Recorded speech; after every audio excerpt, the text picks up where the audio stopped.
Guards were stationed at Warhawk's largest port, overseeing a steady stream of vehicles arriving with cargo. The containers were loaded onto ships, preparing for transport to the island in the south. There were weapons, equipment, and materials needed for experiments inside. As the director of the logistics department, Farrad had to personally manage every task from NATO Run. He pretended to carefully check the labels on each container and memorize the contents.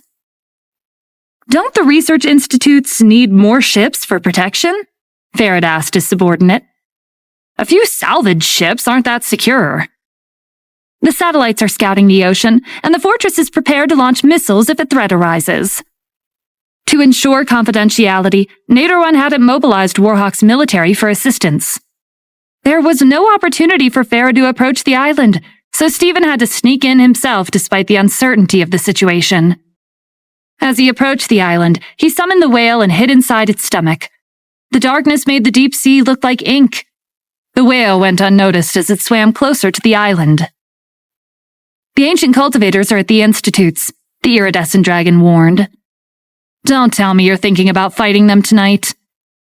"I'm here for information, not a battle," Stephen said. As the fleet from Warhawk's largest port reached the island, the crew bustled here and there to unload the containers. NATO Run was relaxing in the lab with a cup of tea as he watched the researchers mix the contents in the test tubes. His team was planting seeds from another realm in the meteorite. The plant could be used as a medium to contain and spread the virus. NATO Run was interested in the human realm's contraptions used for research. Strange instruments were used for observation at the microscopic level. The finer the substance, the harder it was to guard against. If viruses were spread to the Mystic Covenant, regular medicinal pills would lose their effectiveness. The researchers who weren't busy came over to flatter him. Working at the institute was a boring job. Their dream was to be promoted to a management position. "The seeds you've brought are different from the species we're used to. The virus will survive if they're injected into the plant. They might even catalyze mutations and facilitate recessive characteristics of genes to emerge." NATO Run didn't understand the complicated terminology. "The process isn't important. I want results. If the virus you develop doesn't meet the qualifications, no one on the island will be leaving alive." He left the building and went to the beach to check on the containers from the ships. The whale had sensed his fearsome presence and quickly descended deeper into the water. NATO Run didn't notice. There were countless marine beasts around the island. "I can't use my aura to sense the situation on land. He'll find us," the whale said, suppressing its lingering fear. If they couldn't use their auras, they could only soak in the seawater and waste their time. Stephen asked the whale to swim to the other side of the island to see if they could find anything useful. As the whale surfaced a distance away from the shore, they spotted the meteorite. It was too big for the ancient cultivators to drag to the research institutes, so they left it by the beach to use as their experimental farmland. The ancient cultivators were holding pots with soil. Stephen guessed they were planting the seeds of ancient plants in organic fertilizer before transferring them to meteorite. This was a sign that the prophet's divination was coming to pass. If the ancient cultivators succeeded in spreading the ancient plants, the human realm's ecosystem would be overturned. After experiencing the illusion in the meteorite, Stephen understood how formidable ancient plants could be. NATO Run's team was strong to begin with. With these plants at their disposal, it would be like adding wings to a tiger. "If you don't find an ally who can take them down, you have no chance of winning," the iridescent dragon advised in his mind. "I know that. This would have been over already if the Mystic Covenant made up their minds to clean up their mess. They have no qualms about sacrificing the human realm while they stall for time. Since they're choosing to ignore the gravity of the problem, then plant the seed Thierry gave you in a remote area in the Elysian realm," the iridescent dragon suggested. "When it grows, you can frame the ancient cultivators." Stephen was impressed. This was a surprisingly brilliant idea. Given the Elysian realm's long history, they should be well aware of the danger ancient plants posed. If the public pressured the Mystic Covenant into taking action, they wouldn't be able to ignore the human realm any longer, because that would risk the damaging of their position as a righteous martial arts faction. Before leaving the island, Stephen left a few gifts for the ancient cultivators. Hundreds of artillery shells in the shape of a cone floated to the muddy surface of the water. They didn't emit fluctuations in energy, so NATO-Run's team wouldn't notice them. They couldn't possibly drag the meteorite around the world. The island would become one of their most important bases. The artillery shells wouldn't be able to kill the ancient cultivators, but they were more than enough to destroy the meteorite. The whale swam to the nearest land mass, and Stephen opened a spatial rift with a bone blade. Before he ascended, he sneaked into the Elysian realm more than once. But even after his heavenly trial, he hadn't explored that many places. He was only familiar with Minori City and the Sky Domain. He planned to choose a deserted area not too far away from the city. When the plants sprouted, reinforcements would be nearby to contain the damage. Under the moonlight, Stephen trekked across the hills on the outskirts of the city. The iridescent dragon trailed after him in her human form, having second thoughts.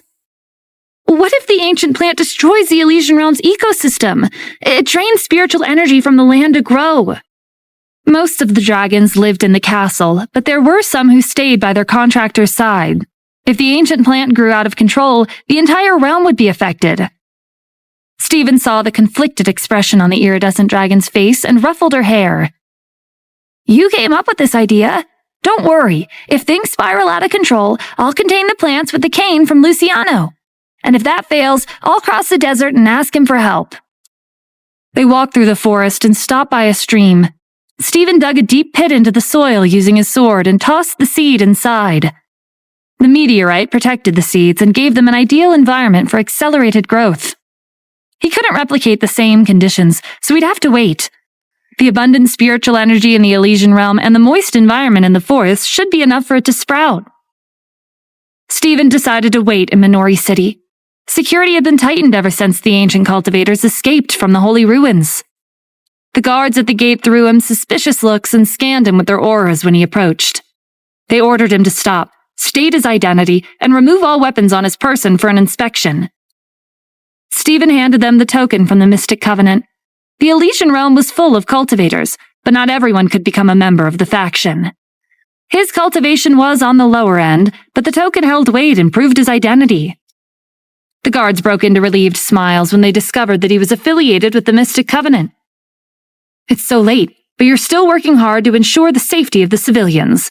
Please follow us. Where are we going? Stephen asked, confused.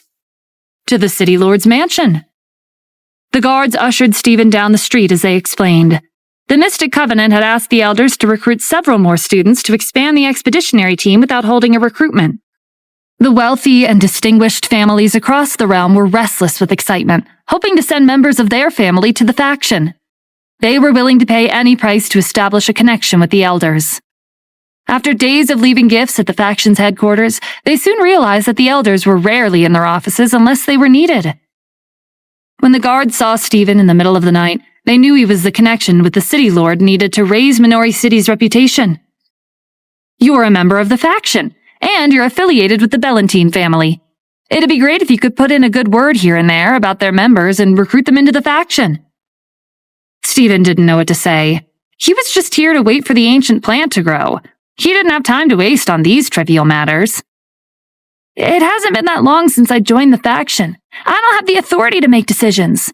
If you want more cultivators from the city to become members, tell them to go to Haven Domain and prove their capabilities.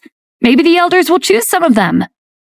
Everyone is at the Haven Domain, the guards argued. The elders aren't fond of noise and commotion. It's hard to even see their faces. The Lord of Minori City lived in a mansion at the end of the empty streets. The last time he saw Stephen was at the recruitment. He'd gone from being a participant to a guest of honor. The City Lord was waiting for him in the hall, dressed in embroidered silk with a jade pendant around his neck. The fact that he was waiting for someone spoke volumes about how important it was for the elders to choose students among the cultivators in Minori City. The City Lord gestured for Stephen to take a seat at the table. You came back late, so I didn't have time to prepare for your visit. I hope you don't mind. Not at all. It's nice to meet you, Stephen replied, pulling out a chair and sitting down. The strength of each City Lord was unfathomable. He felt like there was an insurmountable mountain peak in front of him. Who knew what the City Lord would do to him if he wasn't careful with his words? After a round of drinks to break the ice, the City Lord took the initiative to introduce himself. I'm Dante Sullivan, the Lord of Minori City. The wise don't speak in circles. I believe you know why you're here." Stephen nodded, but he didn't make any assumptions. "I understand you put a lot of effort into developing the city. However, the elders are busy, and their spare time is limited. They'll be taking in new students, but it's not as many as you think." There were many residents of Minori City in the Haven domain. They'd formed an all-pervasive information network to keep Dante up to date with what was happening in the Mystic Covenant. As long as the elders didn't meet the requirement quota, the opportunity would still be there. "I'm aware of your concerns, but the Mystic Covenant is a powerful martial arts faction in the Elysian realm. It's not a martial arts training school you can buy your way into. I don't plan to ask too much of you. I have someone to recommend to the faction." A girl in her early 20s entered the hall. Her eyes were like peach blossoms, and she was dressed in a white silk dress. "I'm Fiona Sullivan. The City Lord is my father. I participated in the Mystic Covenant's recent recruitment, but unfortunately, I wasn't selected. I hope you can introduce me to your teacher." Stephen thought she looked somewhat familiar. It turned out they'd already met during the recruitment. The cunning glint in Fiona's eyes reminded him of nine-tailed foxes he'd seen in the Asura realm. "I heard Mr. Wren is your teacher," Dante said. "Think of Fiona as your sister and try referring her to him." The City Lord held a prestigious position in the realm, and Stephen couldn't flat-out refuse. "I can try, but the decision will be up to him." The next morning, Dante arranged for a luxurious carriage to send Stephen and Fiona to the Haven domain. Each domain had 108 cities. After the Mystic Covenant's announcement, at least one cultivator from every city had packed their bags to visit the Haven domain. The carriage dropped them off at the entrance to the main city. As they strolled through the streets, Fiona glanced at every cultivator who passed by. "What are you looking at?" Stephen asked. "Haven't you heard? If you know yourself and your enemy, you'll never be defeated. I'm assessing my competitors." "This isn't a competition. The elders pick whoever they see fit." The Mystic Covenant's headquarters and the entire street had been closed off. The residents and visitors wandered around the roads like headless flies, but none of them were allowed to access, nor could they catch a glimpse of an elder. Stephen saw members of the faction passing by the window occasionally. It was obvious they were busy and had locked down the building to prevent guests from distracting them from their work. If they were going to close off the building, why bother announcing that the elders were taking on new students? Fiona asked impatiently. They should have kept it to themselves and let them choose whoever they want in private. Maybe they're short-handed, and they don't have enough time for the elders to search the realm for a suitable student. With this many people, they'll surely find someone, Stephen replied. He didn't know how the recruitment this time around would turn out, but whoever was selected to join the expeditionary team would have to fight against the ancient cultivators. There would be heavy casualties. It wasn't an exaggeration to say that everyone here was signing up to die, but they were so enthusiastic that no one would be able to change either mind. If their doors are closed, how are we supposed to meet the elders? As the beloved daughter of a city lord, Fiona's pride and self-respect were much more pronounced than others from wealthy families. She'd failed once, and she wasn't allowed to fail again. We won't be able to meet them today, Stephen said. Let me find out what's going on. He took out his token and infused his inner energy inside to get in touch with Yvonne. Because there'd been an influx of visitors to the Haven domain recently, Wren had assigned a group of reliable senior members of the faction to be Yvonne's bodyguards to keep her out of trouble. He'd told her sternly that she was required to take them with her every time she went out. Yvonne was standing in the shade of a tree with a dejected look on her face as she took out her token to answer Stephen's call. Her bodyguards were waiting not too far away. I haven't seen you since the last training session you attended. There's nothing to do around here, and my bodyguards are no fun. Stephen couldn't help but laugh. She was the same as ever. Brent is just looking out for you. Without those bodyguards, you would have run off and caused even more trouble. What have the elders been up to? They're preparing weapons and cultivation manuals for the new members. How long are they going to train before they're allowed to carry out missions? All of them will be incorporated into the expeditionary team within 3 months. In the martial arts faction, it was tradition for teachers to give weapons, equipment, and resources as gifts to their students. Red and the other elders had already placed orders at Mariah's factory. Stephen hadn't checked up on the factory in a while, so he hadn't known about this tradition until now. Okay, I'll wait for the elders at Mariah's factory. A look of anticipation crossed Yvonne's face. Why? Did you have something important to discuss with them? Can you bring me along? Stephen quickly ended the call. He didn't need any more troublemakers around him. I almost forgot you're the honorary director of Mariah's factory, Fiona said. It's a popular business. You must be making loads of money, right? In truth, Stephen hadn't even seen the factory's account book. My only responsibility is to reject customers who propose ridiculous business deals, or those whose weapons requests are impossible to make. Everything else is decided by Mariah's students. When Stephen first arrived in the Elysian realm, he had grand ambitions. He was motivated to establish his own business and make it a success, because that was what he did best. But as time passed, reality slapped him in the face. After the poor sales and interference from the Bowen family, his jewelry store was on the verge of closing down for good. As for his partnership with Mariah's factory, it would be up in the air until the crisis in the human realm was over. There were a few days before the elders' orders would be completed at the factory. Neither Stephen nor Fiona were in a hurry to leave. They walked around the square to look around. At the center was an extravagant wall of portraits of heroes who'd participated in the Elysian realm's decisive war. One of them was the 18th leader of the Mystic Covenant. Numerous arenas had been constructed in front of the wall. The Demon Hunter Guild, Falcon Guild, and the Thousand Hands Guild were the three strongest mercenary guilds in the Haven domain. They saw a business opportunity when the Mystic Covenant made their announcement and joined forces to set up arenas at the square. It was free to the public. Anyone could participate. When two participants stepped into the ring, the guilds recorded their profiles and publicized their spar through the media. The elders were elusive, but this was another way for cultivators to advertise themselves. Those who performed exceptionally well would have the chance to become the elders' entry-level students. This was a golden opportunity for Fiona to demonstrate her skills. Stephen couldn't recommend someone who was unqualified to Ren. It's open to the public, and the Mystic Covenant hasn't implemented any restrictions. Want to give it a try? Fiona had come to the same conclusion. She leaped into the arena closest to her. A host with a microphone in hand went over and recorded her information. A tall, robust man jumped into the ring. Looks like luck is on my side today. Do you have any plans after this? I might look scary, but I'm gentle at heart. His flirtatious words riled the crowd. They whistled and cheered for him. As a lady from a noble family, Fiona had to be careful with her words. She couldn't argue with these lowlives. She unbuckled a whip strapped to her waist and asked the judge, "Can we start?" "You may begin. Remember, killing is prohibited." The host left the arena, and Fiona's figure blurred as she lunged for the man with her whip lashing through the air. The man dodged with ease, maintaining a certain distance between them.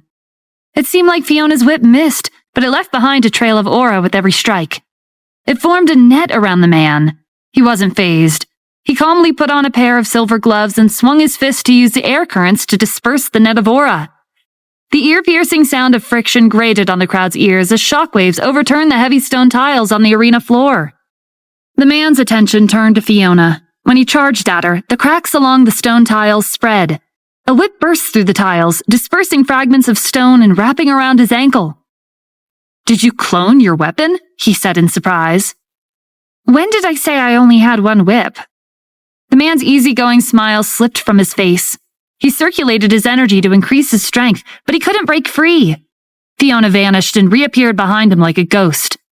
Every time she struck him with her whip, the spiritual energy of the world around them seeped through his skin and clashed with the spiritual energy circulating through his meridians. Audible cracks of his bones echoed through the arena. Stephen gauged Fiona's skills as he watched from the sidelines. Her foundations were solid, and she had a unique weapon. While he was lost in thought, someone patted his shoulder. He turned around and saw Yvonne. She did not look happy. "Why did you cut off communication when we were in the middle of a conversation?" she demanded. "I don't know. The call dropped on its own. Maybe my token broke when I was fighting." Stephen pretended to be oblivious before changing the topic to smooth things over. He explained why he was here and introduced the girl in the arena as Dante's daughter. That caught Yvonne's interest. Fiona was just like her. She was trying to become an elder student through the back door. Yvonne didn't think Fiona had what it took. She gave Stephen a suspicious look. Did you strike a deal with the city lord? Is that why you brought her here? In case you didn't know, he won't pass his position to you when he retires. There is no deal. I took her here because she wants to join the faction, Stephen said, exasperated by Yvonne's wild imagination. Her skill set and comprehension of the basics are above average. She has the qualifications. If you say so, but you know as well as I do that the expeditionary team is dangerous. She could be killed if she joins. Stephen didn't answer. Dante had insisted that he introduce Fiona to Ren, and that was the extent of his responsibility. Whatever came next wasn't his concern. The crowd burst into excited cheers as Fiona sent her opponent flying out of the ring with a kick. The spar was quick and decisive, and the crowd couldn't wait to see her in action again. The host returned to the arena. Congratulations. Would you like to continue? Fiona nodded. Her gaze swept the crowd. I'd like a decent opponent this time. Her provocation was a challenge to the cultivators in the audience. A man leaped into the ring. His nails were as long and sharp as blades. Let me teach you a lesson, little girl. It's not too late to back out. It would be a pity if my claws left a scar on your pretty face. Do your worst, Fiona provoked. In an instant, the man's claws were reaching for her neck. The rush of wind containing his mental energy swept past and dulled her senses. Her whip reacted like an automatic defense system. It blocked the man's claws, and sparks flew from the collision. The man leaped back and circled the edge of the arena, waiting for another opportunity to attack. He was on another level compared to Fiona's previous opponent. His skill was obvious to the crowd, including Stephen. Her whip isn't a normal weapon, but he wasn't shaken when he came in contact with it. He's using his energy to maintain a balance of offense and defense, Yvonne explained. This is what happens when you get in over your head. Not just anyone can join the faction. She's from a wealthy family in Minori City, but wealth means nothing here. You're talking as if you're so different from her. Stephen moved closer to the arena, ready to step in if necessary. Fiona's whip was long, but the man was fast. If he used his agility to attack her through the gaps between her strikes, the spar would be over. Fiona's whip had been forged from the spine of a dragon. It emitted sound waves every time it swung. If the man were an ordinary opponent, his coordination would have been affected. But his mental energy was higher than hers, and the sound waves had no effect. The next time she attacked, the man reached out a speed faster than a bullet and wedged his claws between the bony gaps in her whip, holding it in place. Is this whip your only weapon? The man sneered. Don't you have any other techniques? Fiona tore her whip out of the man's grasp and leaned back. That was just a warm-up, she shot back, lowering her voice. She couldn't lose her dignity in front of this many people. Fiona gathered her energy at the tip of her index finger and drew symbols on the whip. The red mist spread from the bony joints and condensed into a massive scarlet dragon with spikes protruding from its tail. This whip was forged from the bones of my ancestor's dragon mount after its death. I'll show you how powerful the Sullivan family really is. So, you're a member of the Sullivan family.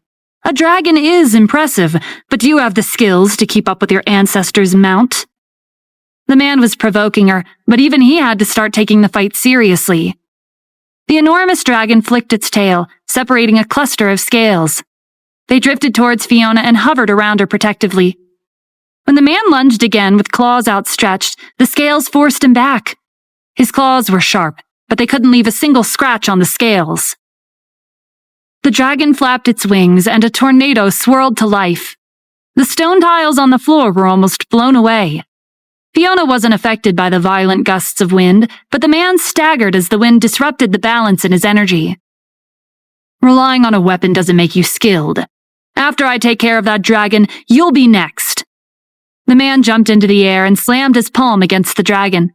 When its tail lifted off the floor and lashed out at him, the crowd thought the impact would send him flying and crush the bones in his body. But at the last second, he gathered his energy in his palm and clung to the dragon's tail. The dragon tried to shake him off. He didn't budge. He wasn't outside the ring, so the spar hadn't ended yet. Everything had a weakness, including this dragon. The man adjusted his position on its tail and began to crawl up its back towards its head. His plan was to gouge its eyes out. Fiona saw through his intentions. Taking down my dragon won't help you win the match. It's over for you once you use up your energy. The man snickered. Don't pretend you're not using energy to maintain your phantom. It's hard to say which of us will fall first. If he attacked Fiona, he'd be leaving himself wide open. To get her back to safety, he would need to get rid of the dragon first. When her beast fell, she would suffer a serious backlash. The spar had reached its climax, and the pressure of the residual energy in the air bore down on the crowd. Stephen stepped back, knowing that Fiona would be fine on her own. The foundations of a wealthy family never fail to surprise me. The power in her weapon is almost as strong as when the dragon was alive. She doesn't need to control it. It has its own consciousness. Yvonne didn't want to admit it, but she was also impressed. Another shockwave swept the arena, and the pressure in the air thickened, making it hard for the crowd to breathe. The dragon didn't sit there and let the man crawl up its back. Its scales burst into flames of varying colors and attributes. Black for destruction, red for fire, green for poison, white for weakening, blue for mental interference, and so on. As the crowd laid eyes on the gleaming scales, a numbing sensation crept up their limbs. They felt dizzy as sweat drenched the back of their clothes. The man didn't have time to let go. The flames enveloped him. Fiona threw him a contemptuous look. You can't even tell the difference between a phantom and a remnant will. The dragon's remnant will and spiritual energy were fused into the whip. It fights as a separate entity, and it's more than enough to deal with you. The man fell from the dragon's back, surrounded by flames. He plummeted to the floor, and an explosion shook the arena. His life force wasn't extinguished, so Fiona didn't get into any unnecessary trouble for breaking the rules. The host stepped into the ring and congratulated her. When he asked if she wanted to continue, she turned him down. Her goal was to demonstrate her abilities, and she'd done just that. When Fiona regrouped with Stephen, he introduced her to Yvonne. Fiona was polite and respectful. There was no trace of arrogance in her tone. The purpose of her trip to the Haven domain was obvious. She was here to become an elder student. Nothing good would come out of antagonizing Ren's student.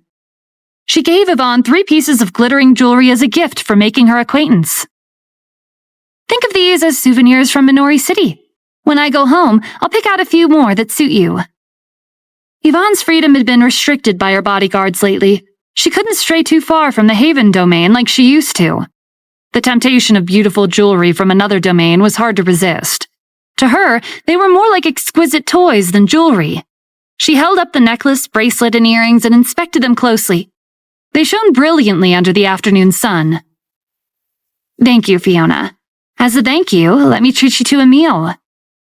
Yvonne didn't seem to have a good impression of Fiona when she first saw her, and Stephen thought a fight would break out, but the atmosphere was unexpectedly harmonious. He had a deeper understanding of socializing with the wealthy and distinguished families of the Elysian realm. Fiona's opponent, who'd been blown out of the arena from the explosion, scrambled to his feet and dusted the flames from his body. His subordinates hurried over. They were the Thousand Hands Guild members, and he was the chief advisor. Sir, are you injured? Would you like to head to the medical center for a detailed diagnosis and treatment? The advisor didn't want anyone to see him in such a sorry state. He refused, and everyone returned to the Thousand Hands headquarters. The guild leader called the team captains to the conference room for an emergency meeting. The Demon Hunter, Falcon, and Thousand Hands Guild had formed an alliance. The Mystic Covenant was responsible for maintaining order across the 6 realms, but the guilds didn't profit from peace. Their business soared from war and conflict. The ancient cultivators were on the loose, and the 3 guild leaders thought it was about time for their guilds to make a comeback. When the Mystic Covenant and the ancient cultivators engaged in a full-blown war, neither side would emerge from the conflict unscathed. It would be an opportune moment for the 3 mercenary guilds to take over. The guild leader cleared his throat and began the meeting. The cultivators from other domains are quite strong. There's a limit to how many students the elders can take under their wing. We can't wipe out thousands of cultivators at once. We're a mercenary guild. This is our best chance to expand our forces. We can offer competitive incentives to recruit the cultivators who aren't chosen. The captains started whispering. None of them had expected to go up against the Mystic Covenant. It was easier said than done. One of them raised a question. The cultivators hoping to join the faction are from influential families. What incentives can we offer them? They don't need fame, power, status, or money. The advisor had already considered this problem. They had come all the way here for a chance to join the faction. Those with ambitions had flaws. Their goal is to expand their family's power and suppress their competitors. They don't need to become members of the Mystic Covenant to achieve that. Joining our mercenary guilds will lead to the same results. When we're recruiting them, emphasize the Mystic Covenant's internal crises and the heavy casualties of their last batch of new recruits. Make sure they know that no one can stop our guilds from expanding and developing. We have all the resources we'd need to rise above the faction. The captains were convinced. Their first step was to meet the cultivators with high potential who'd fought in the arena and try to win them over. They would still need to participate in spars to find new candidates in case the cultivators who caught their eye turned them down. Now that the 3 strongest mercenary guilds had formed an alliance, it was hard for the smaller guilds to make a living. For example, the Bellantine family in Minori City. Smaller mercenary guilds were scattered across the realm, and it was more difficult for them to join forces. The head of the Bellantine family was at a loss for what to do. He contacted his daughter, whom he hadn't seen for weeks. You must be enjoying your time in the human realm, so much that you've abandoned your family at home. Why are you being so dramatic? Vivian replied. I haven't been gone for that long. What's going on with the business? Her father informed her about the top 3 guilds' alliance that could very well overturn the mercenary industry. You've expanded our business to the human realm, so find a way to maintain our standing. If the 3 guilds target the human realm, Stephen won't just sit by and let it happen. What's the point in developing our business anyway? Different realms use different currencies. Expanding to the human realm is already a decent achievement. You have to look at this from their perspective. After the Mystic Covenant starts a war with their enemies, they'll be emptying their resources at a fast rate. They'll eventually need to resort to obtaining supplies from other realms. Trading across realms and new currencies will become the norm. With one phone call, Vivian was burdened with a heavy responsibility. She left the Leviathan unit members' training to her family's mercenaries so she could focus on coming up with a strategy to develop the family's business. At the restaurant, Stephen was too busy tasting the delicacies on the table to pay attention to Yvonne and Fiona's conversation. He ate and drank like he'd starved for 3 days. You're like a country bumpkin visiting the big city for the first time, Yvonne said as she ate with perfect table manners. You don't cultivate or have any fun. I don't know what you do with your life. Stephen swallowed a sip of wine. Don't mind me and eat. We have things to do after this. With Yvonne pulling the strings, Stephen and Fiona didn't need to wait at Mariah's factory to bump into Ren for a coincidental encounter. After their meal, they made their way to the bamboo forest to visit Ren in his courtyard. Each of the elders had their own intelligence network. Even if they didn't leave the house, they had some understanding of the situation in the Haven domain. In the garden, Ren's students were handing him a stack of photos they'd taken of the arenas near the Mystic Covenant's headquarters. The arenas are a popular place to demonstrate their talents. We've taken photos of the cultivators who stood out during the spars and listed their skills on the back. Ren wasn't interested in taking on another student, but the faction leader was insistent on expanding the expeditionary team in the shortest amount of time possible. How are they compared to the members we selected from the recruitment? The space inside the arenas is limited and the participants are restricted to simpler techniques, his students said. The members selected last time are much stronger. Ren set down the photos and sighed. If we let these people join the faction, they'll die on their first mission. In the middle of their discussion, Yvonne, Stephen, and Fiona entered the garden. The students tactfully took their leave. Stephen, you're always fooling around instead of training, Ren said disapprovingly. It can't be helped. Things always come up when I'm cultivating, Stephen replied with a shrug. He cut to the chase and recommended Fiona as his new student. They'd only just met, and he didn't have much to say about her. Fortunately, she had the skills to make up for it. Ren recognized Fiona. She was in one of the photos his students had taken. It's not that simple to learn from an elder. You've participated in the previous recruitment, so you should know how high the requirements are for new members.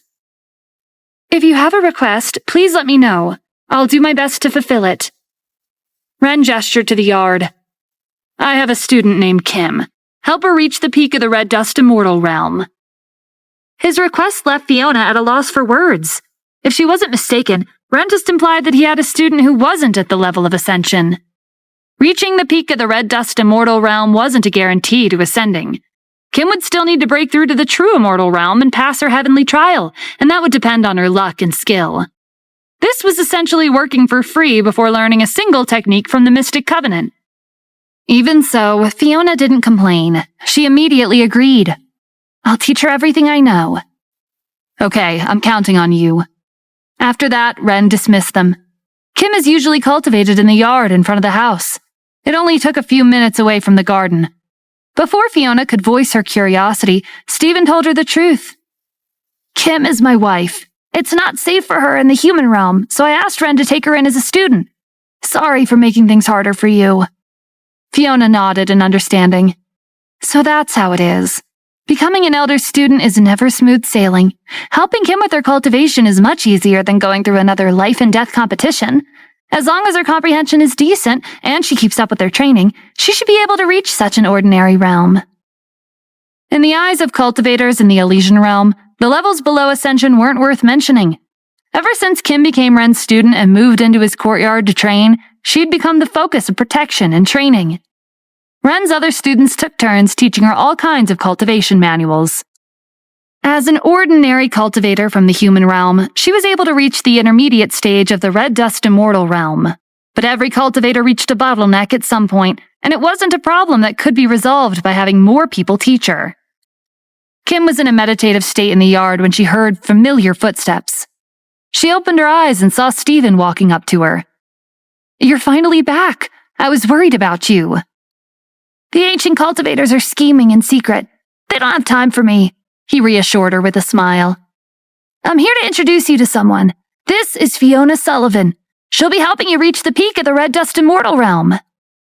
To Fiona, it was a little strange for an outsider to teach a member of the Mystic Covenant, and her cultivation was much higher than Kim's. But this was her task, and she would do her best. I'll start by teaching you a special technique passed down in our family. It'll make your sword strikes unpredictable and restrain your opponent's mount. This is one of the most basic techniques in our family. It shouldn't be that hard to comprehend and master. Kim listened intently. Thank you, Fiona. I'll work hard. Stephen was a little worried. He wanted to stay and watch over Kim, but Yvonne dragged him away. Fiona had to teach her alone. If they accidentally helped her, Ren might not agree to take her in as a student. Ren's students are everywhere in the courtyard. There's nothing to worry about. Let's go to Mariah's factory. Staying in the city is boring. Can't you cultivate in peace like the others? If you're caught by the enemy, you won't be able to protect yourself. No matter how hard Stephen tried to persuade Yvonne, he couldn't change her mischievous and lazy personality. She had been doted on since childhood, and she simply could not understand the hardships of the human realm. You're as long-winded as the elders, Yvonne muttered. Having fun is just as important as cultivating. The outskirts of the Haven domain were bustling with visitors like the city. Mariah's factory received 10 times more orders than before the Mystic Covenant's announcement. Regular weapons like swords required frequent maintenance, and hidden weapons like darts, blades, and knives were one-time consumables. The visitors had to keep their weapons in peak condition to prepare for battle at a moment's notice. When Stephen arrived at the outskirts with Yvonne in her car, he felt like they'd walked into a lively market. Crowds of visitors were coming and going. Haggling for lower prices could be heard everywhere around the factory. Mariah's factory is doing well after his retirement. If you work hard, you'll be promoted from honorary director to a manager with real power, Yvonne said with a cheeky grin. That doesn't change the deal I made. I didn't partner with Mariah for fame and authority. Yvonne was here to request a modification for her weapon. She brought Stephen along because she wasn't allowed to go out on her own. After Fiona gave her jewelry as a gift, she had a flash of inspiration. She was planning to decorate her sword with exquisite gems. At the factory, Mariah's students were hammering away at the metal in the mold. The blueprints placed nearby had been drawn on special parchment to resist the heat from the furnaces. Stephen saw a familiar face in the crowd. It was the head of the Bellantine family, Vivian's father. Running a mercenary team required a large amount of finances and resources. They used up weapons in their warehouses at an astonishing speed. Vivian's father was a regular customer of the factory. He pulled Stephen to the side when they made eye contact to discuss his family's business. The top 3 mercenary guilds were abstract concepts to Stephen. He'd never heard of them before. The Mystic Covenant doesn't charge fees to maintain security and order. The other mercenary guilds are commercialized.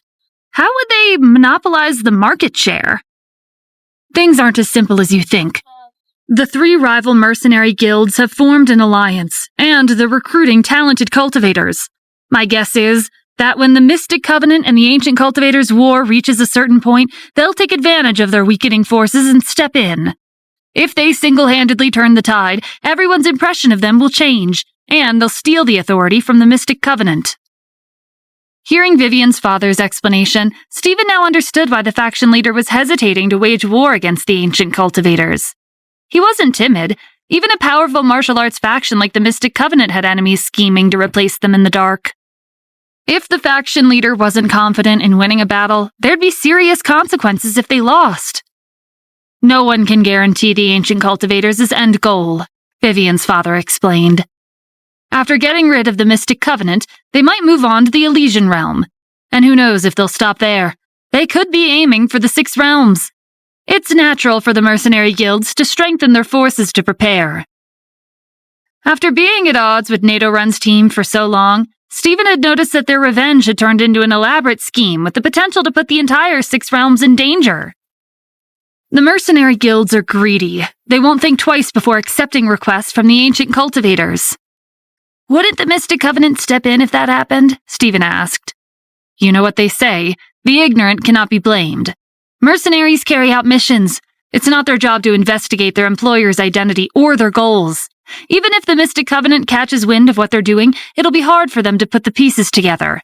Without evidence, they won't realize the crisis until it's in their face. I'm warning you, so you can prepare for what's to come. In the evening, most of the visitors had retrieved their finished weapons and left. The last furnace opened, revealing Yvonne's sword. There was a string of dazzling gems hanging from the hilt. Each swing was accompanied by a clear and melodious ring like a wind chime. Aside from ornamental value, the energy inside the gems was negligible. Isn't it beautiful? Yvonne asked, brushing the gems with her fingers. I should become a designer for weapons. You don't have a talent for that, Stephen said. You're more skilled at spending money recklessly. Decorations are useless in battle. Yvonne ignored him and went back to admiring her sword.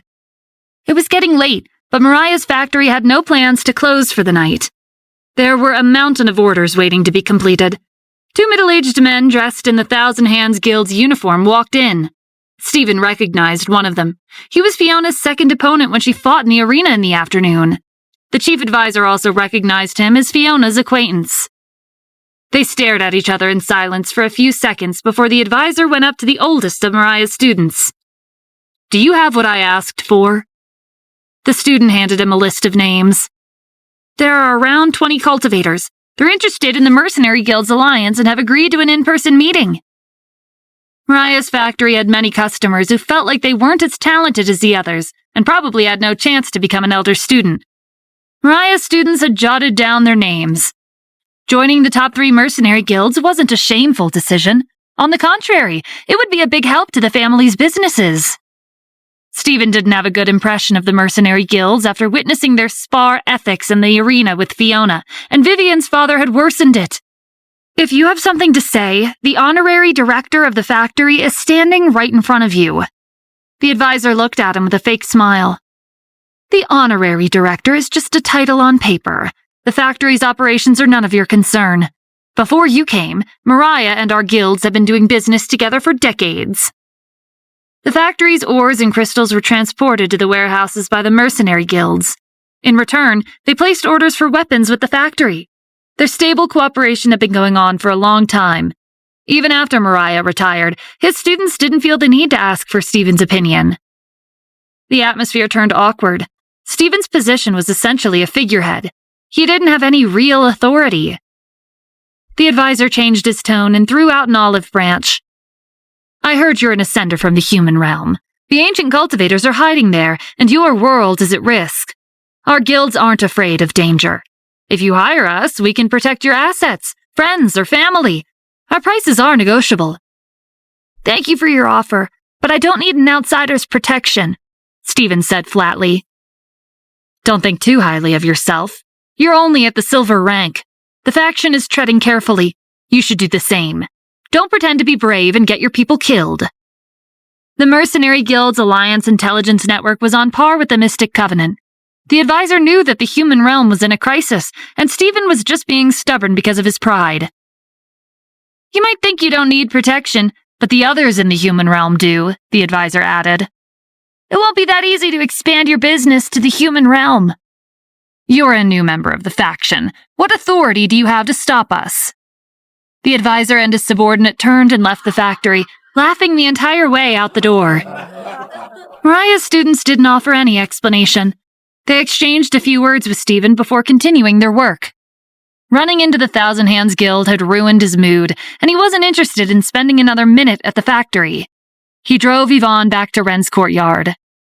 During the next few days, Stephen stayed by Kim's side. He suppressed his cultivation to the true immortal realm and slowed the circulation of his inner energy according to the cultivation manual that she was trying to learn. He repeated the process several times to show her how it was done. Technically, this wasn't considered helping Fiona train Kim.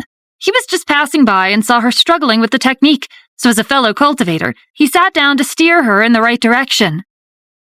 With his subtle guidance and Fiona's instruction, Kim's cultivation gradually progressed. A week flew by, and Kim reached the peak of the Red Dust Immortal Realm. She'd condensed a group of clones, and they had each absorbed energy from the pile of ores and crystals the Threadworms had in storage. When they merged with her main body, her energy reserves increased accordingly. Out of everyone at the courtyard, Kim was the most surprised at her progress. Combining these two techniques is brilliant. I can't believe my cultivation improved so quickly. It's only been a week. This is the stage where you'll find out you're fated to be an ascender, Stephen said. Most martial artists in the human realm never break through. Based on Kim's cultivation speed, she would have to train at the courtyard for a long time before reaching the next realm. But her future as a cultivator had nothing to do with Fiona. She'd accomplished her task, and she couldn't wait to report to Ren. Stephen left shortly after Fiona. He went to the outskirts of Minori City to check on the ancient plant.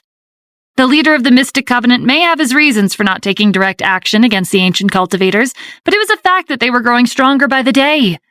If the faction kept stalling, the crisis would spiral out of their control. A pastel purple flower had bloomed by the stream. According to the Book of Life, it was called a Manaroth flower. It had 7 petals, which could change color to blend in with the environment like a chameleon. The ancient cultivators are growing plants like these in the human realm. What are you going to do about them? The ice dragon asked, observing the plant from a hillside with Stephen. The amount of spiritual energy in the human realm is much less than in the Elysian realm. It'll take some time for the plants to grow. I'll wrap up things here before heading back. Stephen anonymously issued a mission to the Mercenary Guild's Alliance. He was offering 1,200,000 purple gold coins for them to search for lost jewelry near the stream. He fabricated his identity and the details of the mission to lure the mercenaries to the ancient plant and assess how strong it was. A few hours later, a group of mercenaries dressed in the same uniform appeared near the stream. Their aura lives up to their reputation, Stephen said. When they recruit more members, it won't take them long to form a monopoly. If you're not confident, it would be better to avoid conflict with them, the ice dragon advised. Ever since the ancient cultivators went to the human realm, they had to be on guard at all times. If they provoked the Mercenary Guild's alliance, they'd have another enemy to worry about. Fighting on 2 fronts was beyond the human realm's capabilities. For now, we're not going to step in. If they expand to the human realm, the ancient cultivators' virus will affect them too. They might decide to hold off on their plans until the danger passes. As the mercenaries searched the forest, the roots of the ancient plants extended through the ground and drilled out of the soil. Before the roots could wrap around the mercenaries' ankles, they sensed the strange presence beneath their feet and leaped into the air in the nick of time. The flowers' petals were detached and tore through the forest in an arc, aiming for their throats.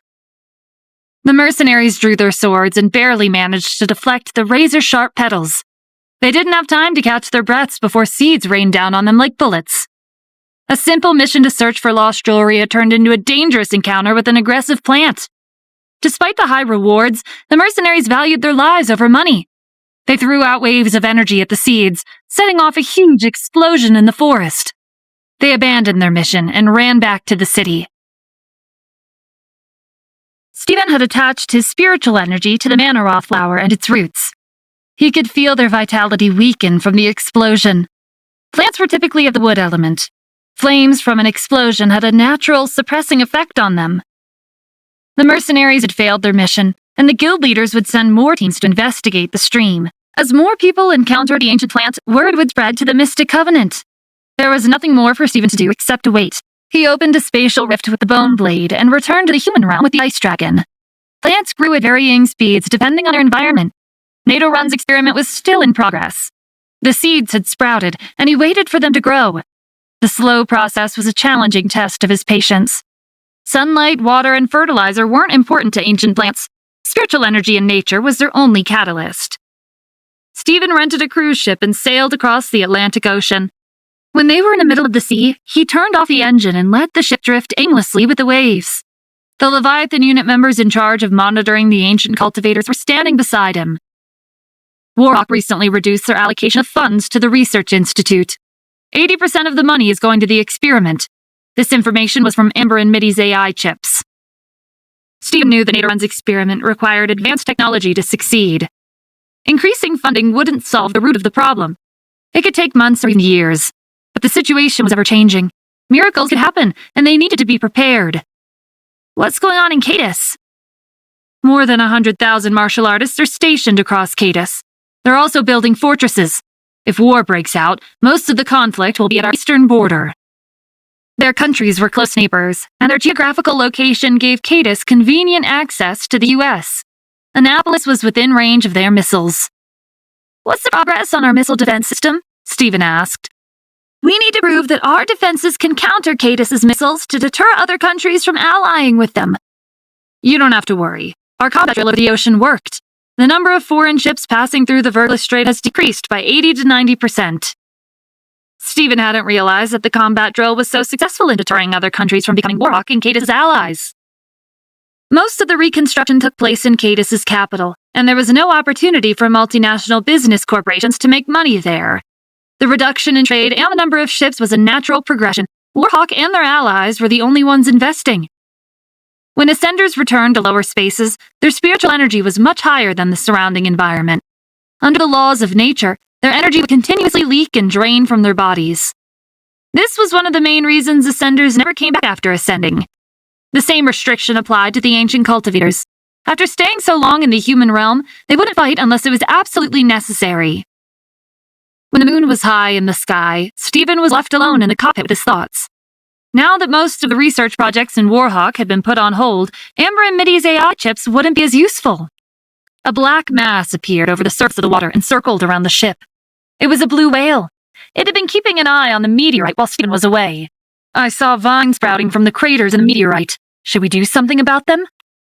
Even saplings are as strong as cultivators. We'll be killed if we act rashly. Has there been any changes in the water? The vines released some kind of poison in the shallow part of the beach. It paralyzes the fish, and then their leaves swallow them whole. I've seen piranhas try to bite their way out. Their teeth weren't sharp enough. With financial support from the various departments in Warhawk, the island had developed luxuriously. A mansion had been renovated near the Research Institute for the ancient cultivators. Nadorun was on the balcony with a glass of wine in his hand, observing the meteorite on the beach. He could feel the pulsating life force inside. He'd lost 5 members of his team, and the remaining numbers were severely underwhelming. To strengthen his allies, he needed to brew the strengthening liquid that the Mystic Covenant had developed long ago. His team had already soaked in the liquid, but not their puppets. The more loyal and powerful subordinates he had, the better. We're missing 3 herbs, Parodi reported. We've used up all the seeds we have, and we couldn't find them in the human realm. Based on our investigation, there are 3 places where we might be able to find some. The Mystic Covenant's warehouse, the Dragon Clan's plantation, or Luciana's garden. Each location posed varying degrees of danger. It was a challenging task to sneak into the Dragon Clan's plantation and steal their herbs. Moreover, the Prophet would know that there was a theft before it happened. As for Luciano, he was a powerful cultivator with knowledge of almost every herb in the 6 realms. They would be killed before they even got close to his residence. Let's begin with the place we're most familiar with, NATO Run instructed. The Mystic Covenant's warehouse is heavily guarded, and there's a defensive array. But it's familiar territory. It's the least dangerous option. His subordinates brimmed with excitement. They'd been forced to stay low after entering the human realm. This was their chance to let loose. When are we heading out? Should we go back to the Elysian realm and scout the area first? NATO Run glanced at the vines covering the surface of the meteorite. He predicted it would take them at least half a month for these plants to mature. Focus on taking care of the plants. We'll leave in 10 days. To outsiders, the Mystic Covenant wasn't paying attention to the ancient cultivators. But in secret, they had been making preparations. Not long ago, the faction leader had sent a team to the Asura realm to mediate the conflict between the beasts and the Asuras. Their goal was to convince them to join the expeditionary team. The beasts and the Asuras were skilled at fighting and killing. If they joined the faction, their sphere of influence would expand the Elysian realm. It was a win-win situation for 3 parties. But negotiations were still underway, and no one knew how it would turn out in the end. Later in the night, Stephen observed the island from a distance with the whale, but there hadn't been any significant developments. The ice dragon flew him back to Annapolis. As they were passing over the training ground, they stopped to check out Vivian's newly established security company. A crowd of unfamiliar faces was gathered at the entrance of the building, making a lot of noise.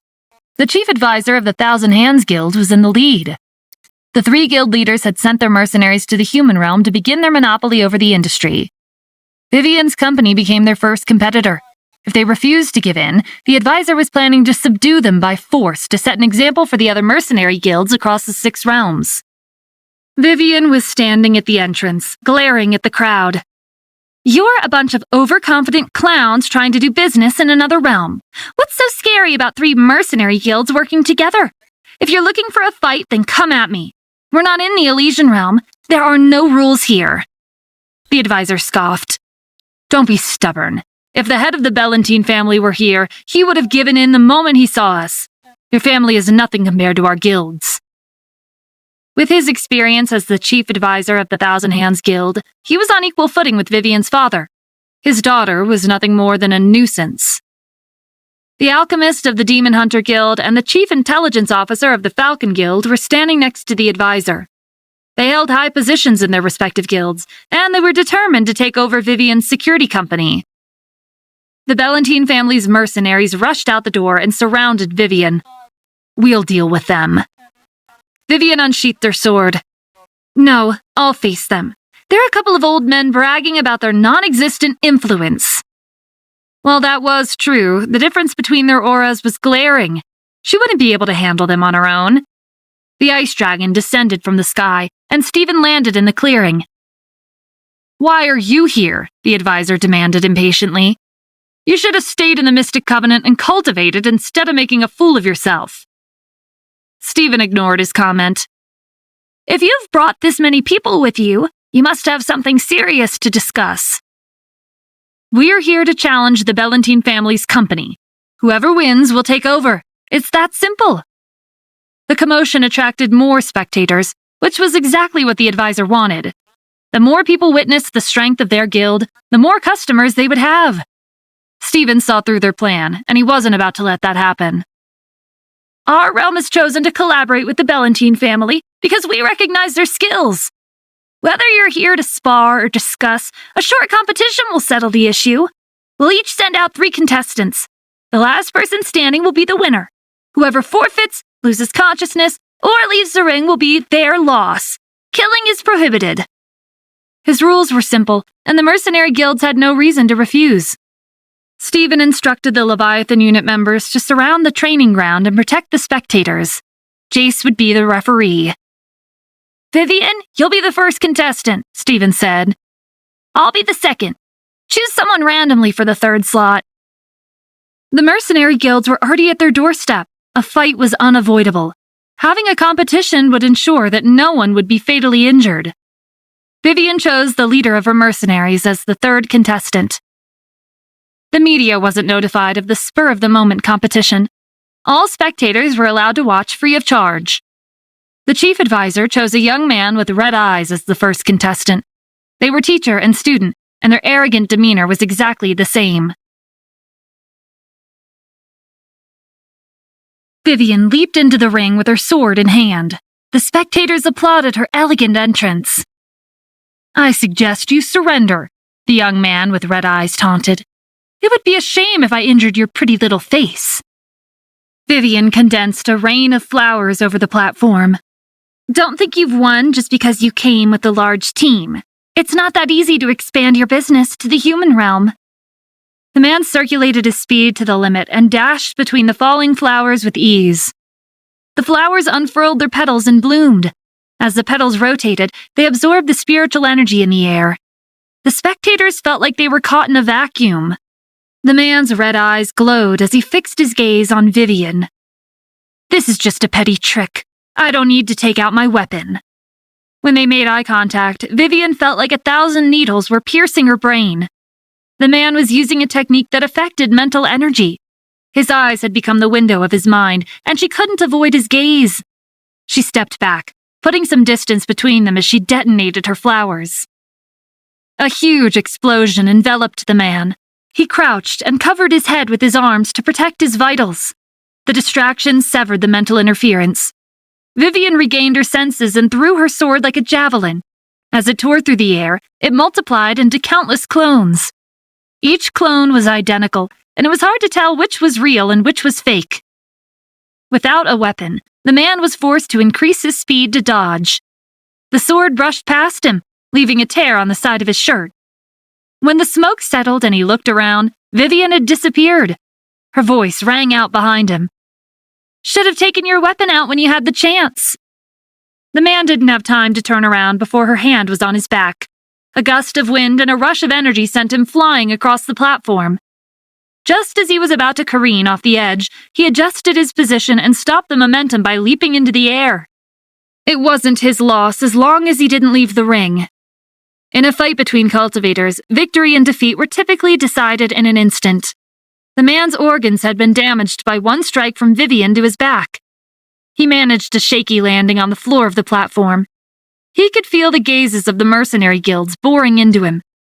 He had to win this match for the guilds to expand their influence to the human realm.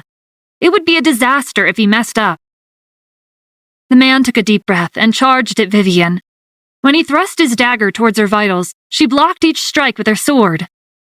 The man's red eyes glowed again. Vivian's hair stood on end. She felt like she'd fallen into a grave with no exit. Most cultivators focused on enhancing their strength instead of their mental energy. There weren't that many manuals about mental energy to begin with, and they were difficult to comprehend. The more a cultivator grasped the abstract laws of nature, the higher their mental energy would be. The leader of the Bellantine family's mercenaries was so nervous he couldn't sit still. I think it would be better for her to forfeit. She'll be injured if this continues. She's spent a lot of time establishing her company. She's fighting for her dignity. She won't give up so easily. Stephen was right, and the mercenaries' leader knew it. He was worried about Vivian, but he also didn't want her company to go under. It was strange for her opponent to be so strong after sustaining serious internal injuries. He suspected his dagger wasn't a normal weapon. The mercenaries' leader's guess was correct. The young man practiced a unique martial arts technique.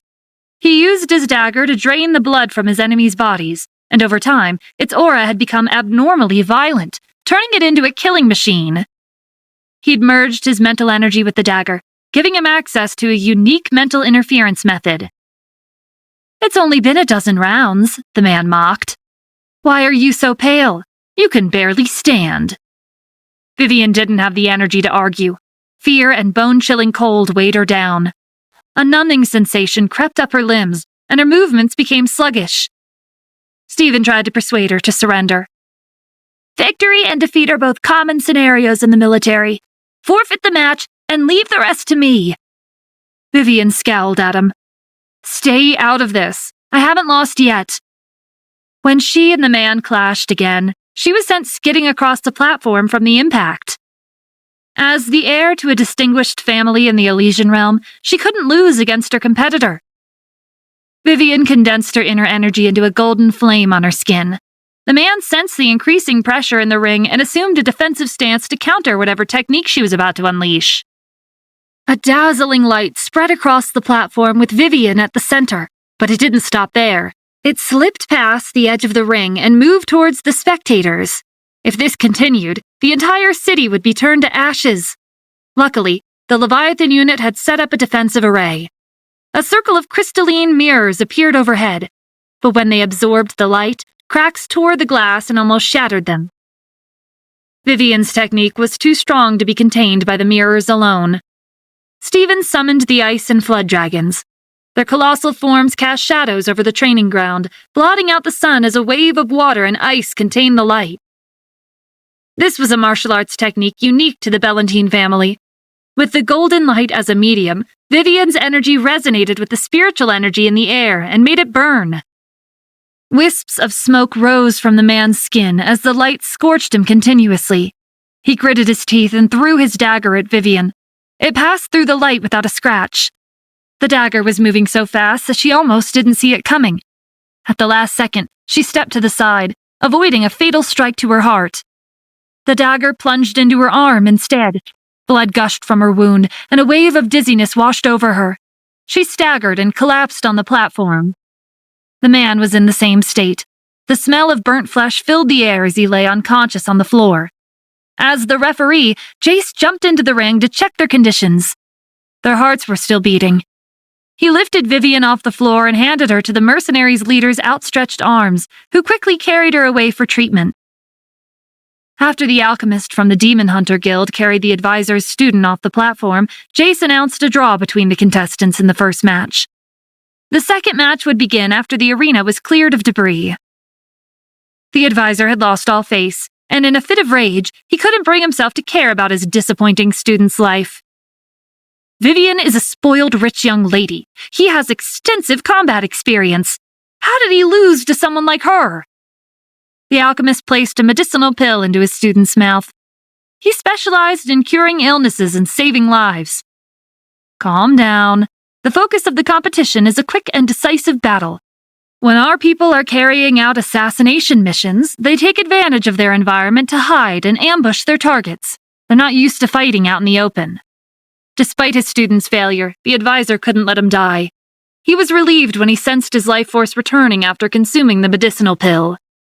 Forget it. The final winner is more important. The advisor, alchemist, and intelligence officer would each send someone in their own guild to fight one round. If they lost the competition today, all of them would have to take responsibility. The military officer volunteered his student for the second match. An elegant young man jumped into the ring and unsheathed his sword. He was proficient in swordsmanship, making him the ideal opponent for Stephen. Throughout his career as a mercenary, he'd killed 999 targets.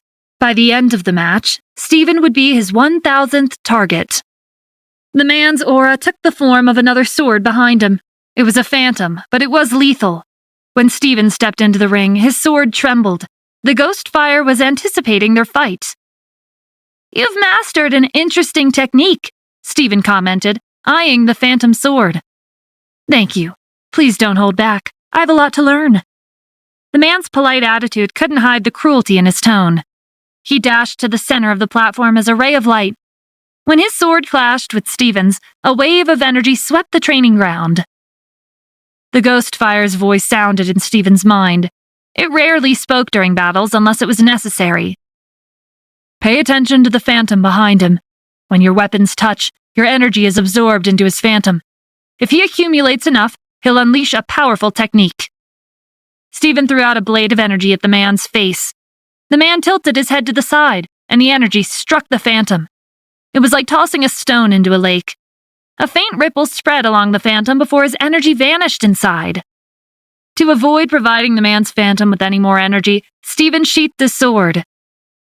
Are you admitting defeat? The man asked, surprised. At least you're aware of the gap between us.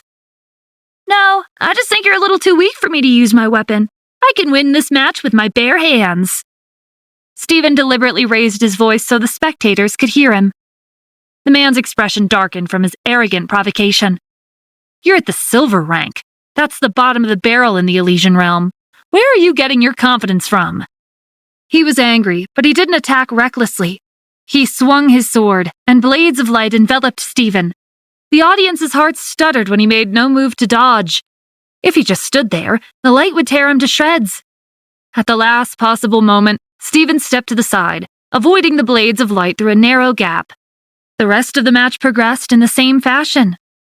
In the beginning, the spectators thought that Stephen was relying on his luck to dodge fatal attacks, but as the battle intensified, it became clear that it wasn't luck. Does that young man have poor eyesight? His sword brushes past Mr. Adams' clothes every time. If he aimed a bit higher or more to the left, his attack would have landed. Mr. Adams is so fast and subtle that I can barely keep up with his movements. He's avoiding every strike by shifting his position slightly. I think it's intentional. The young man is going all out, but Mr. Adams is kind, and he can't bear to hurt him.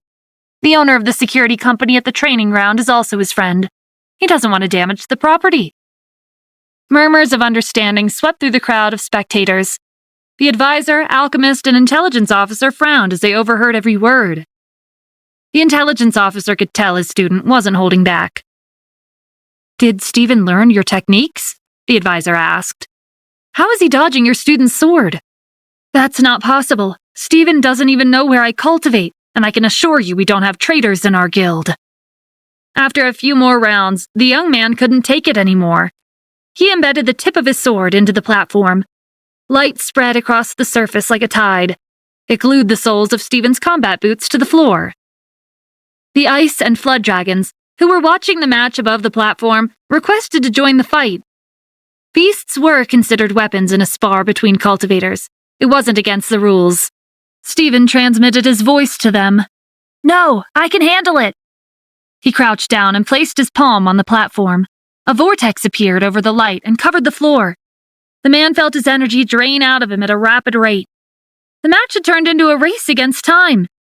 There was nowhere for him to go except forward. He reached behind him, grabbed the hilt of his phantom sword, and lunged for Stephen.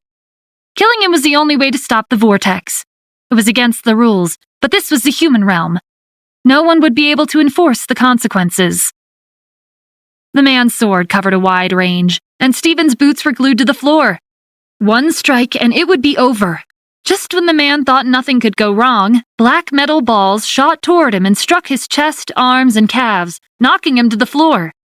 His sword fell out of his hands. The more contact he had with the vortex, the faster his energy drained. He pushed himself up and reached for his weapon. Stephen was only 5 feet away. One swing and his head would roll. More black metal balls appeared. This time, they burned with Stephen's aura and the killin's flames. The metal balls targeted the man's wrist and the back of his head. He was knocked unconscious and fell off the platform. The light vanished and the vortex receded. Jace leaped into the ring and gave Stephen a settled thumbs up before announcing him as the winner of the second match. Stephen returned to his seat next to the Bellantine family's mercenaries. The leisurely atmosphere was a sharp contrast to the other side where the Mercenary Guild's alliance was sitting. They were still processing their defeat during the second match. Stephen's performance had turned the tide and won the recognition of the spectators, and even some of the mercenaries on the opposing side. The leader of the Bellantine family's mercenaries couldn't contain his curiosity. Where did those metal balls come from? I didn't notice you bringing them into the ring. I learned a few tricks from the iron threadworms I met in the Asura realm. I cut the stone and metal plates on the floor at the beginning of the match and borrowed the threadworm's spiritual energy to mix them into a ball. Then I attached them to the edge of the ring so I could use them later. The mercenaries' leader looked at the platform. The outermost layer of the ring was a blind spot. It was surprising that the metal balls had gone unnoticed. Your tactics are impressive. Good luck during your next match. I have no doubt it'll be your victory. Thank you. I won't let you down, Stephen replied with a smile. The opposing side was quiet, and the atmosphere was tense. The 3 big shots sitting in front hadn't said a word. The other mercenaries held their breaths, waiting for them to fly into a rage. The chief intelligence officer of the Falcon Guild had no excuse for his students' defeat. He'd been outplayed, hiding metal balls at the edge of the ring and forcing his students to use his phantom sword before it acclimated enough energy was a brilliant move on Stephen's part. The intelligence officer gently placed his hand on his student's arm and sensed the cracks in his bones. It's a good thing your cultivation is higher than his. If not, your bones would have been snapped, and your organs might have burst. You failed to use your phantom sword properly and left yourself wide open.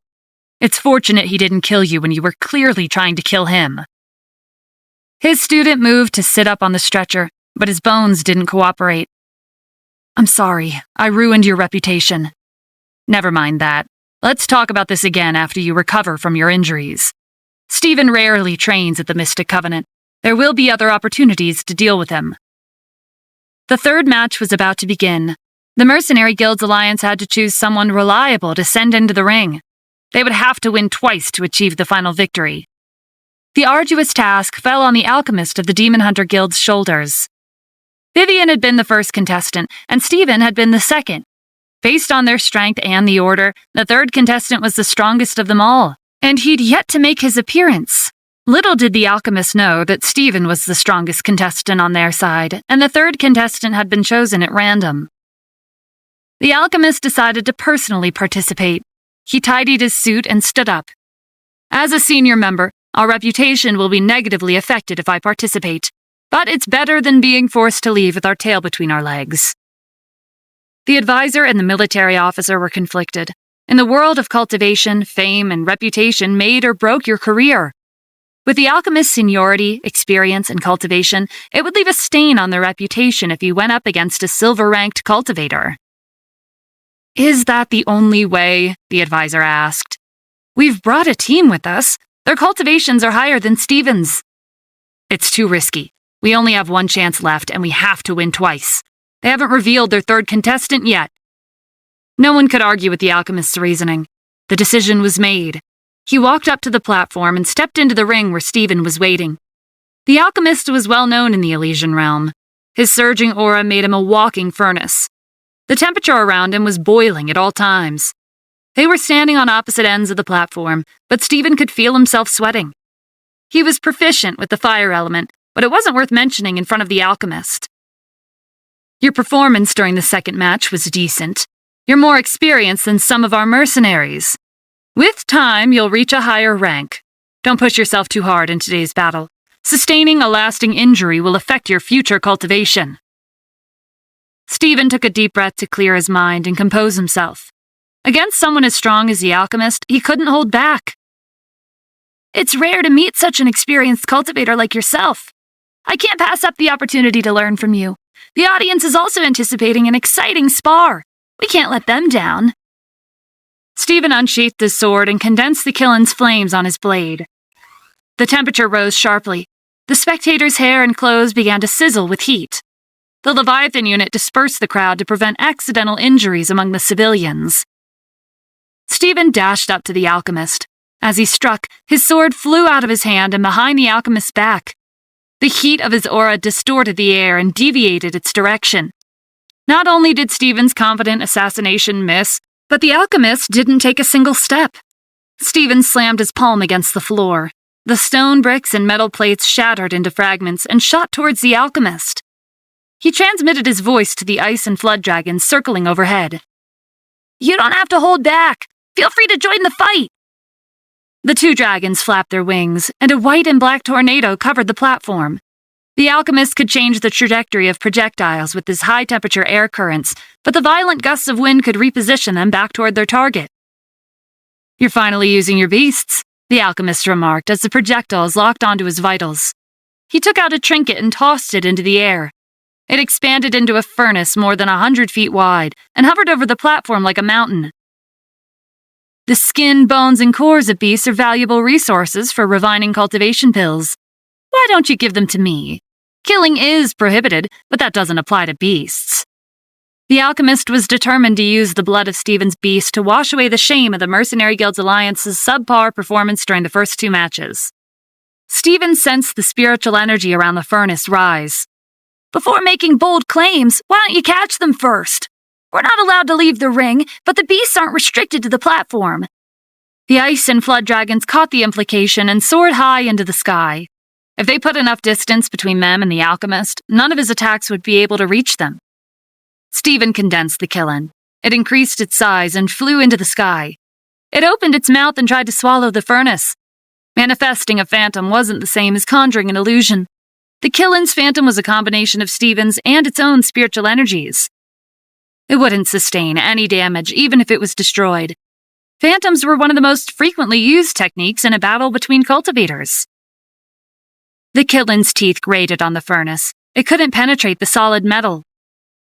The alchemist chanted a spell and pointed at the sky. The door to the furnace opened, releasing flames of different colors. The Killen was a manifestation of fire. It was drawn into a red flame from the furnace. The furnace was created during ancient times before the fire Killen was born. Your beast is big, but it'll be assimilated into my flames soon. Stephen's world spun as a wave of dizziness crashed into him. He couldn't even raise his head to watch the fight in the sky. While the flames from the furnace and the Killen clashed, the alchemist and Stephen's spiritual energies were gradually eroding one another. Stephen's cultivation was much lower than the alchemist, and he was losing the fight. He had no choice but to summon the iridescent dragon. "Any ideas on how to get out of this?" The iridescent dragon observed the alchemist. "He's at least at the diamond rank. There's a big gap between your cultivations. Are you trying to get yourself killed?" "What was I supposed to do? They were about to forcefully take over Vivian's company." "Why do you care so much about other people? You're always risking your life for them." Even from the platform, the iridescent dragon could feel the scorching heat from the sky. Approaching the furnace was out of the question. It released a stream of bubbles, layering Stephen with its mental energy to weaken the alchemist's mental interference. As the flames from the furnace continued to burn, the bubbles popped one by one. The mental interference intensified at a rapid rate, and Stephen lost his connection with the ice and flood dragons. "Retract the Killen's phantom," the iridescent dragon said. "If it's absorbed into the furnace, that alchemist will only get stronger." "I can't! It's out of my control!" The furnace's flames had completely enveloped the Killen. It changed from a fiery red to an eerie purple. The flames flickered erratically. It let out a ground-shaking roar and flew towards the ice and flood dragons. Purple, silver, and black intertwined, followed by a deafening explosion. The shockwaves swept over the training ground like a falling meteor.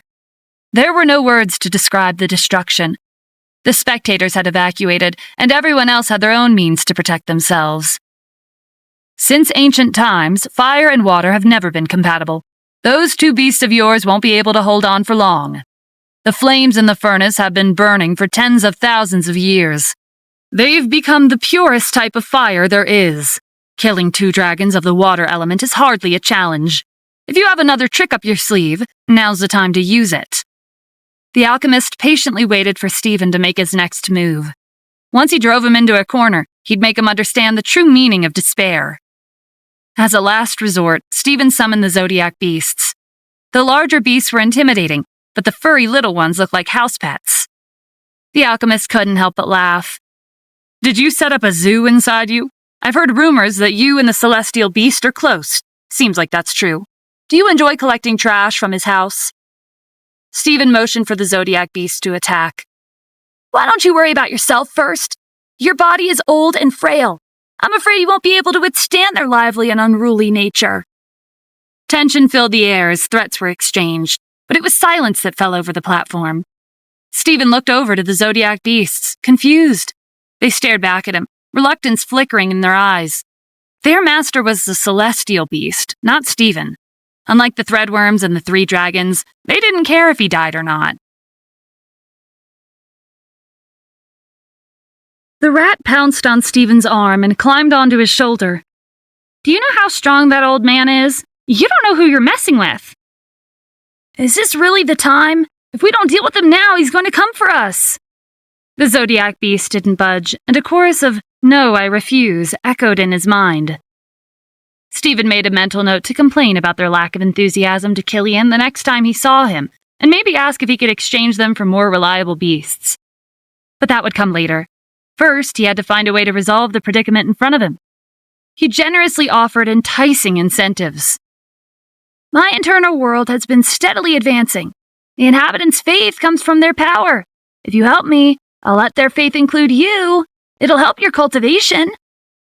Stephen's offer was tempting. The power of faith in oneself was more miraculous than the spiritual energy that existed in nature. It flowed unhindered by time and space. Its power was unique to God's and solely dependent on the number of believers. A cultivator's internal world was an imitation of a god's creation. The zodiac monkey was the smartest in the group. It immediately agreed on behalf of the other beasts and requested Stephen to show them his internal world as evidence later. He nodded, and the beast lunged for the alchemist. The alchemist unhooked a silver flask hanging from his waist. Alchemists were different from regular cultivators. Their specialty was refining pills, not fighting, but that didn't always mean they weren't at a disadvantage in combat. In a fight between an alchemist and a combat-oriented cultivator at the same rank, the alchemist only had a 70 to 80% chance of winning, but they had access to a variety of pills. They could increase their strength or heal themselves. The longer a fight dragged out, the more energy regular cultivators would need to use. Regardless of intelligence, animals are animals. You'd be better off in a furnace and refined into pills. You're narrow-minded for an old man, the Zodiac Tiger shot back. An alchemist like you doesn't belong on the battlefield. The Zodiac beasts attacked together in a magnificent performance. The rat cloned itself into a dense horde. Thousands of them covered the platform, sending chills down the audience's spines. The ox and the horse charged at the alchemist. Even if the defensive properties of his clothes had been enhanced, it wasn't impenetrable to their horns. The alchemist raised his flask, and a swirl of wind swept the horde of rats into the air. When the ox and the horse were about to ram into him, he moved to the edge of the platform, and they almost skidded out of the ring.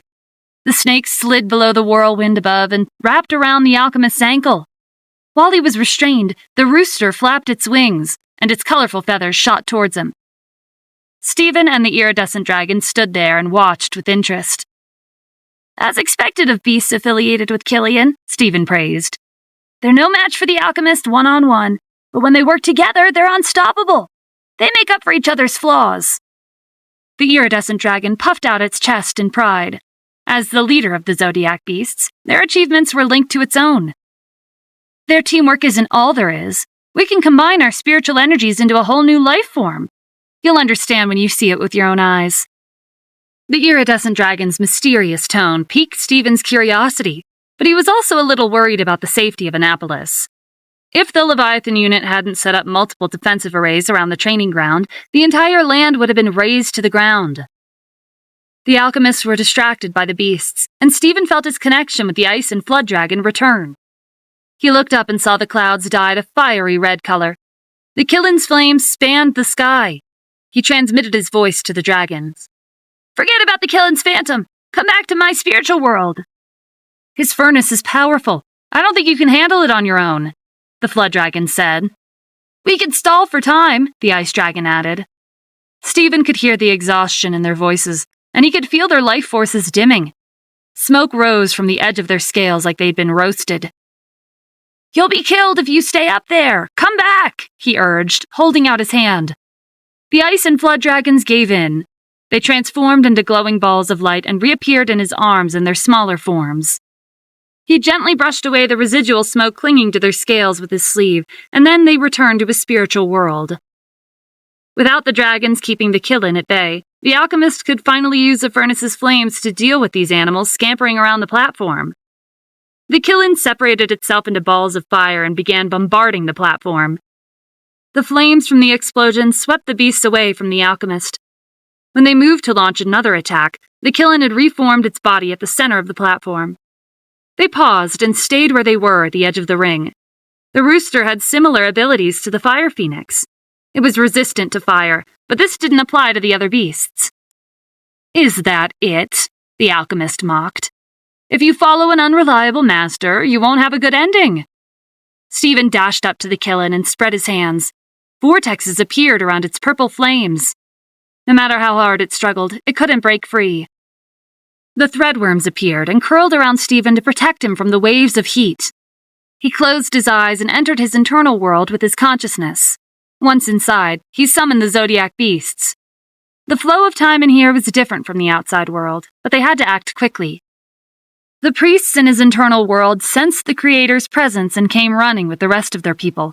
As they knelt and prayed, particles of light entered Stephen's body and restored the energy he'd consumed during the fight. The Zodiac Beast watched in anticipation. A god received power from their believers' faith, not the other way around. The iridescent dragon flew in front of Stephen's face. Time is still flowing outside. Hurry up and set up a totem. They won't agree to merge their spiritual energies until you do. You'll be able to witness the true limit of their power.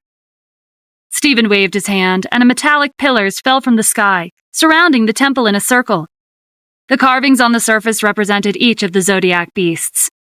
He exchanged a few words with the priests, and soon their faith entered the beasts' bodies in the form of power.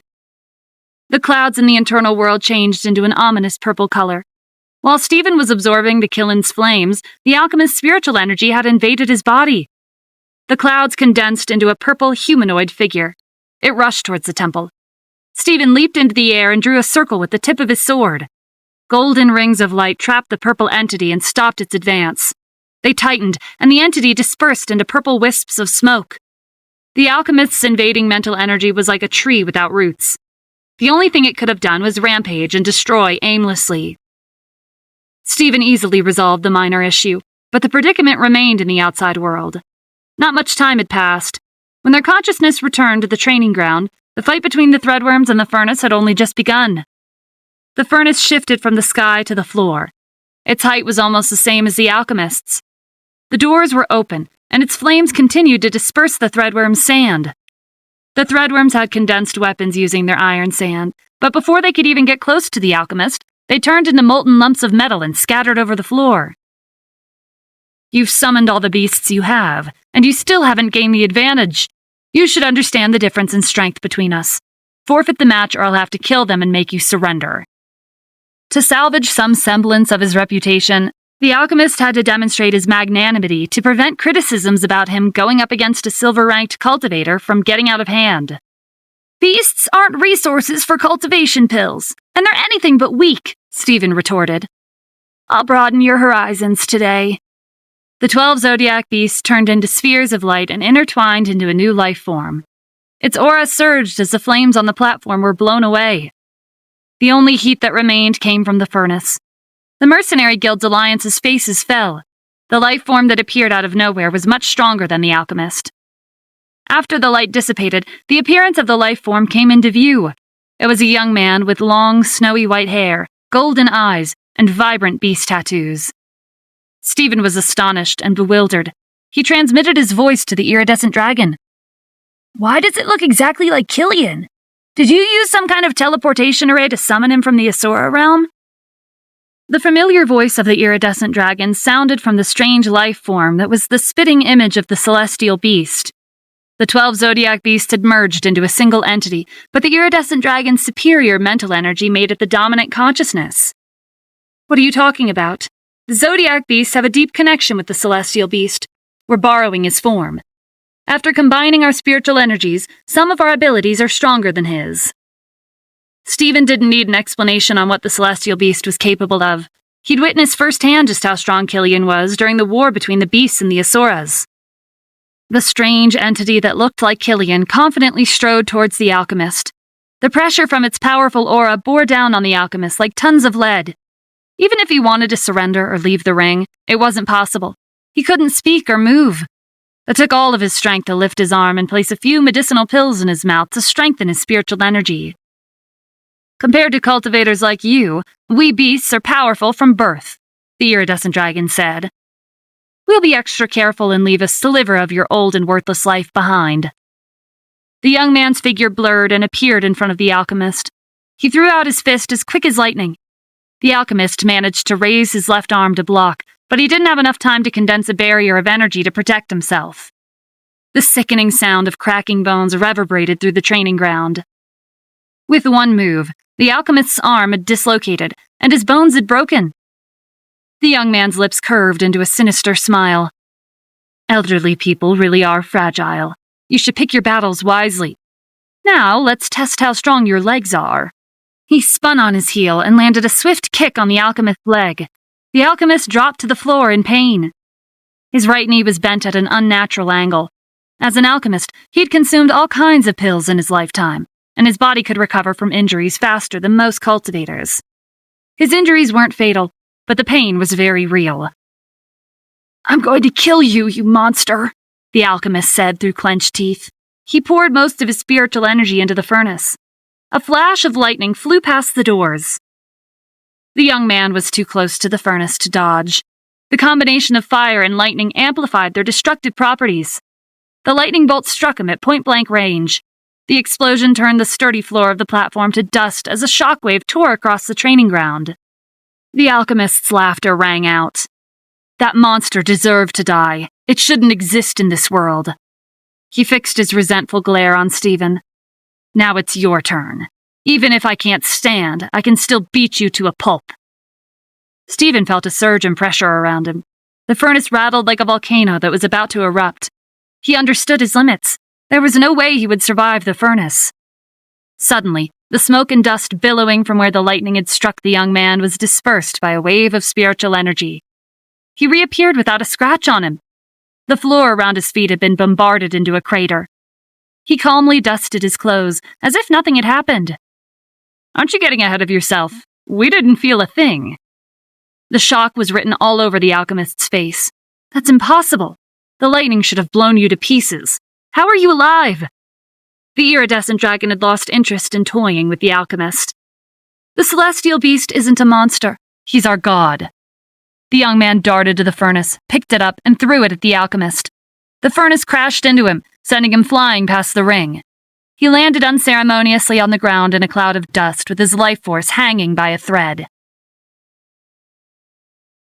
The advisor of the Thousand Hands Guild and the intelligence officer of the Falcon Guild jumped out of their seats and rushed over to the alchemist. The battle was beyond their imagination. Alchemists were more valuable than regular cultivators of the same rank. They couldn't let him die. He was their source of cultivation and medicinal pills. If anything happened to him, they'd have to look for another alchemist. The Mercenary Guild's alliance was in chaos as they crowded around the alchemist, trying to save his life. Jace walked to the center of the ruined platform and announced Stephen as the final victor. As the hosts, Stephen and Vivian had to check on the opposing side out of formality. Vivian, who'd recovered from her match, went over to the Mercenary Guild's alliance with Stephen to ask about their conditions, pretending they cared about them. "Injuries are inevitable during a competition," Vivian said with a smile. "Fortunately, his life isn't in danger. We've learned a lot from sparring with experienced cultivators in your guilds. I'll arrange the best hospital for you," Stephen offered. The intelligence officer waved them away, annoyed by their contradictory attitudes. They'd brought enough medicinal pills, and they'd already given them to the alchemist. The farce had ended in their loss, but they weren't about to give up. The advisor went up to Stephen with a scowl on his face. "This isn't over. We'll be back." The mercenary walked away with their injured members in tow. Stephen and Vivian watched the troublemakers leave. Vivian wasn't thrilled by their victory. Instead, she felt pressured. Her father was right. Their family ran a small mercenary guild. The Mercenary Guild's alliance could crush them at any time. "There are so many things to worry about," Vivian said with a sigh. "It's tiring to manage our family business. I should just let my father deal with it." If she gave up the family business, her father would probably ask Stephen to manage it. He was tired of being sandwiched between their family drama. "Instead of shifting your responsibilities, you should think of a way to save your company. The Mercenary Guild's alliance is already targeting us. They'll be back before you know it." As someone in the same industry, Vivian was familiar with the Mercenary Guild's alliance's tactics. In the Elysian realm, fighting was prohibited in the cities. This restriction didn't apply to the human realm. The Mercenary Guild's alliance could easily come back, kill them, and blame it on the ancient cultivators. How? There's no way out of this, unless they fight to the death with the ancient cultivators. Stephen had a flash of inspiration.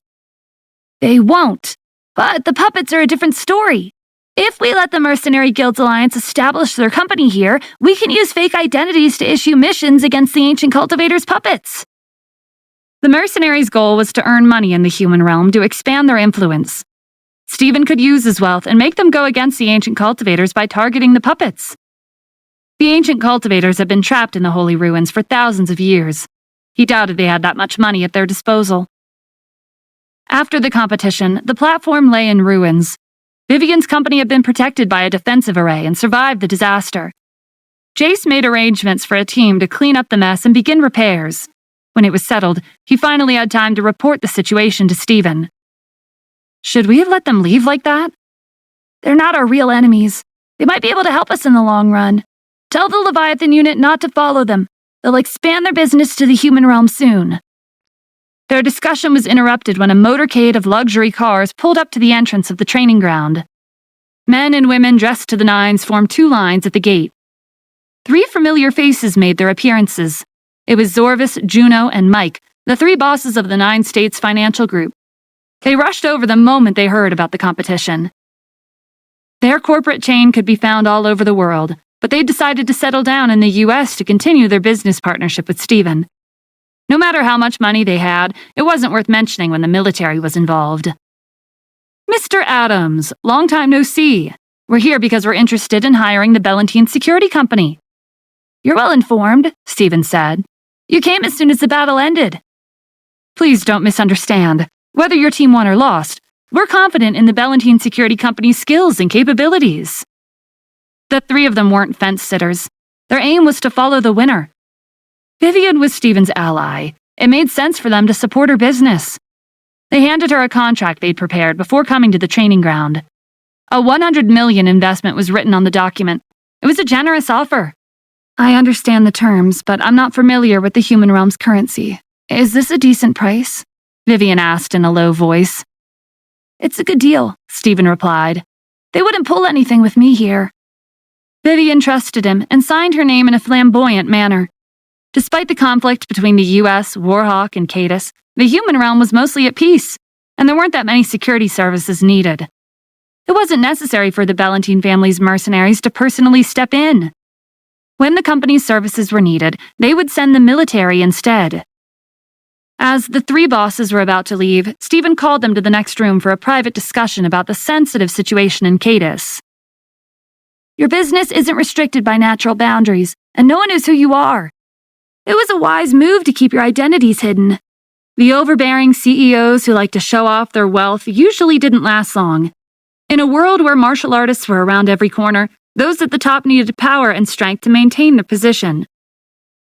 Cadus has surrendered to Warhawk. There are many businesses and projects affiliated with the U.S. that had to be put on hold. I need your help.